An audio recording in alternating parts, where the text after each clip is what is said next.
Break के बाद एक बार फिर से आपका स्वागत है। और आज रिजल्ट का दिन है, यानी कि आज परिणाम सबके सामने आ जाएंगे। उपचुनाव को लेकर जिस तरीके से घमासान मची हुई थी, किस तरीके से आपने देखा कि वोटिंग हुई और वोटिंग में भी कई सारी तस्वीरें सामने आई, लेकिन आज परिणाम का दिन है और हमारे तमाम सहयोगी हमारे साथ ग्राउंड जीरो से मौजूद हैं, लगातार आपको अपडेट दे रहे हैं। और फिलहाल आपको जैसा कि हमने बताया कि 8 बजे से काउंटिंग शुरू हो जाएगी, लेकिन थोड़ा सा इंतजार आपको करना पड़ेगा। लेकिन 12 बजे के आसपास तक सारी तस्वीर साफ हो जाएगी। तमाम हमारे सहयोगी एक बार फिर से आपको रूबरू करवा देती हूं, जो दर्शक हमारे साथ अभी जुड़े हैं। झुंझुनू से हमारे साथ अशोक शर्मा लाइव है, अलवर से हमारे साथ स्वदेश कपिल है लाइव, टोंक से हमारे साथ पुरुषोत्तम जोशी लाइव जुड़े हुए हैं और अखिलेश हमारे साथ डूंगरपुर से लाइव जुड़े हुए हैं। तमाम हमारे सहयोगी हमारे साथ हैं और एक एक करके हम फिर से उनके साथ जुड़ेंगे और जानेंगे कि फिलहाल वहां पर स्थिति किस तरीके की है और आज का रन कितना महत्वपूर्ण हो सकता है। सभी की सांसें थमी हुई है।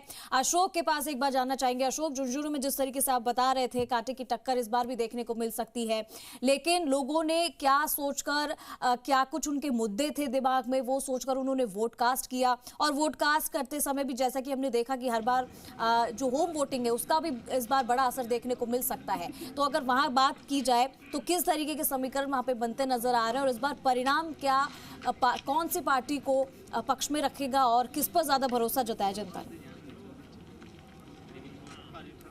देखिए, इस बार का जो झुंझुनू में जिस तरह से भाजपा, कांग्रेस और निर्दलीय प्रत्याशियों ने प्रचार किया, वो एक अलग ही लेवल का प्रचार था। जिस तरह से भारतीय जनता पार्टी ने राजेंद्र भांबू को अपना प्रत्याशी बनाया और राजेंद्र भांबू ने जिस तरह से अपना प्रचार किया, उन्होंने जिस तरह से कांग्रेस पे लगातार हमले किए, वंशवाद का आरोप लगाया और विकास की बात कही, तो कांग्रेस बीजेपी जो थी वो इस पूरे चुनावी कैंपेन के अंदर केवल विकास की बातें करती रही और कांग्रेस के ऊपर वंशवाद के आरोप लगाती रही कि किस तरह से कांग्रेस ने केवल एक ओला परिवार को जो है झुंझुनू से टिकट दिया और उसी के ऊपर हमलावर रही। इसके विपरीत अगर बात करें कांग्रेस की, तो कांग्रेस के पास केवल कहने के लिए अपने पारिवारिक विरासत थी और इस गढ़ को बचाने की चुनौती थी। साथ ही एक विशेष बात यह भी रही कांग्रेस के कैंपेन में कि कांग्रेस का कोई भी बड़ा नेता इन विधानसभा के उपचुनाव में झुंझुनू में कैंपेन करने के लिए नहीं आया और केवल ओला परिवार जो था वो स्वयं ही पूरे चुनाव के अंदर लगा रहा। इसके विपरीत जो गहलोत सरकार में राज्य मंत्री रहे थे राजेंद्र गुढ़ा, उन्होंने भी झुंझुनू से जो है निर्दलीय प्रत्याशी के रूप में उतरकर इस पूरे चुनावी मैदान को त्रिकोणीय बना दिया और राजेंद्र गुढ़ा ने जिस तरह से आक्रामक रूप से अपने चुनावी प्रचार की शुरुआत की, उससे त्रिकोणीय संघर्ष के अंदर झुंझुनू की सीट को लाके खड़ा कर दिया। तो राजेंद्र गुढ़ा ने जिस तरह से कैंपेन किया, उससे कांग्रेस और बीजेपी दोनों ही प्रत्याशियों के माथे के ऊपर परेशानी जरूर आई, क्योंकि जिस तरह से उनकी शैली रही है, उन्होंने अपनी पूरी शैली में उसी बखूबी रूप से अपना प्रचार किया और उस पूरे चुनाव को जो है त्रिकोणीय रंग में रंग दिया।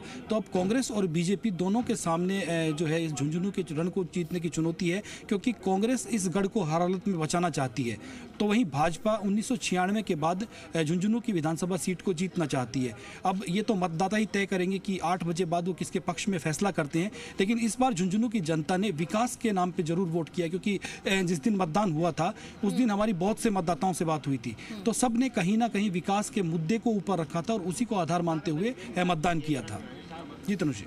ठीक है अशोक, मैं आपके पास लौटूंगी। मैं एक बार पुरुषोत्तम का रुख कर लेती हूँ। पुरुषोत्तम, जिस तरीके से इस सीट पर किस तरीके से आप भी बताइए कि वहां पर लोग, जनता ने क्या मुद्दे सोचकर वोट कास्ट किए थे और कितना असर इस वक्त पार्टी पर होता हुआ नजर आ रहा है, क्योंकि आज परिणाम का दिन है और हम बात तमाम सीटों को लेकर कर रहे हैं। 7 सीटें जिस तरीके से लोगों ने वोट कास्ट किया, बढ़ चढ़कर हिस्सा लिया, लेकिन वहां पर तस्वीर कुछ और हो गई। अब उसका असर क्या रिजल्ट पर हो सकता है, देखने को मिल सकता है, यही हम जानना चाहते हैं। देखिए, बिल्कुल ये जो देवली उनियारा विधानसभा सीट है, दरअसल ये कांग्रेस की गढ़ मानी जाती है। 18 की बात